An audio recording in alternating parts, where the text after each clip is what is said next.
हवा में हुआ था युद्ध, पायलट को नहीं समझ आया था कुछ। रईसी कह रहे थे लैंड करवाओ, पायलट बोला जनाब दैट इज इम्पॉसिबल। कौन थे वो दो पायलट जो उड़ा रहे थे राष्ट्रपति रईसी का विमान? न अमेरिका न इजराइल, किसने करवाया खेल? चल गया पता। भारत ने पहले ही चेताया था रईसी साहब हवा में उड़ने से बचना।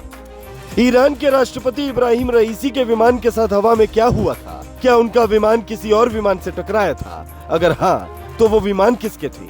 इजराइल या अमेरिका की इसमें कोई भूमिका नहीं है, यह शुरुआती जांच के बाद पता चला है। लेकिन इसके अलावा एक जो चौंकाने वाला नाम सामने आया है, उसे सुनकर हो सकता है आप भी कहेंगे ईरानी नहीं दुनिया भर के नेताओं को अब सतर्क रहना होगा, क्योंकि आसमान में एक ऐसा दुश्मन बैठा है जिसके पास मिसाइल से भी ज्यादा पावर है।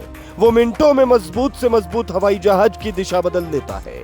आपका हेलीकॉप्टर बिपिन रावत के हेलीकॉप्टर की तरह चाहे शक्तिशाली हो या रईसी के हेलीकॉप्टर की तरह 60 के दशक वाला हो, यह दुश्मन किसी को नहीं छोड़ता। यहाँ तक कि रईसी भी अपने आखिरी वक्त में ये कहते रहे कि हेलीकॉप्टर लैंड करवाओ। ये जो तस्वीरें आप देख रहे हैं, ये रईसी के हेलीकॉप्टर के दोनों पायलट की है, जो अजरबैजान से उड़ान भरते वक्त अपने देश के सबसे सुरक्षित इंसान के साथ मौजूद थे।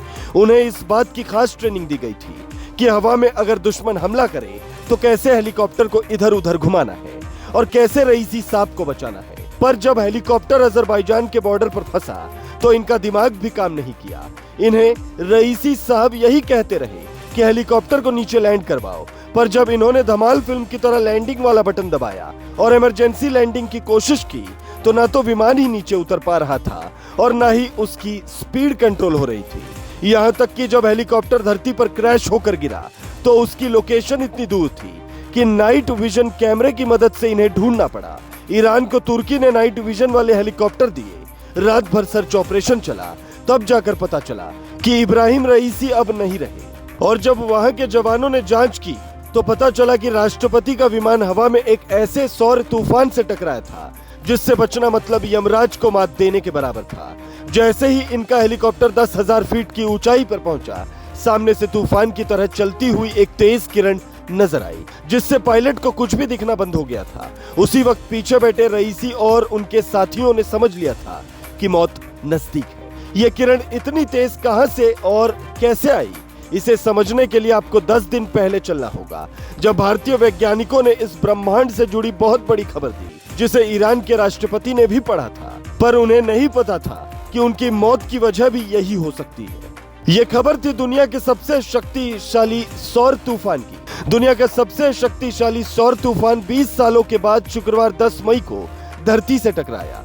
तूफान के कारण तस्मानिया से लेकर ब्रिटेन तक आसमान में तेज बिजली कड़की, कई सैटेलाइट्स और पावर ग्रिड्स को नुकसान पहुंचा। ये वही सैटेलाइट थे जिनके सहारे हेलीकॉप्टर उड़ाने वाले पायलट नेविगेशन देखते हैं। ये पता करते हैं कि किधर जाएंगे तो घर पहुंच जाएंगे और किधर जाएंगे तो हवा में उड़ जाएंगे। अब चूंकि ये सैटेलाइट ही हिल गया था तो फिर ये पता कैसे चलता? हालांकि आपके दिमाग में एक सवाल ये भी उठ रहा होगा कि अगर ऐसा हुआ तो फिर दुनिया भर के विमान पर इसका असर पड़ना चाहिए था। तो ऐसा नहीं है। भारत ने जो उपग्रह सूर्य पर भेजा है, जिसका नाम आदित्य L1 है, उसी ने ये जानकारी दी थी कि सौर तूफान की वजह से दुनिया भर के उड़ान प्रभावित हो सकते हैं। और तभी से ये पता चला था कि मिडिल ईस्ट के कुछ इलाकों में भी इसका असर हो सकता है, और हो सकता है उस वक्त ईरान पर इसका साया मंडरा रहा हो, क्योंकि इसरो वैज्ञानिकों के अलावा अमेरिकी वैज्ञानिक संस्था national oceanic and atmospheric administration यानी NOAA के मुताबिक इस सौर तूफान का असर 7 से 15 दिन तक रह सकता है।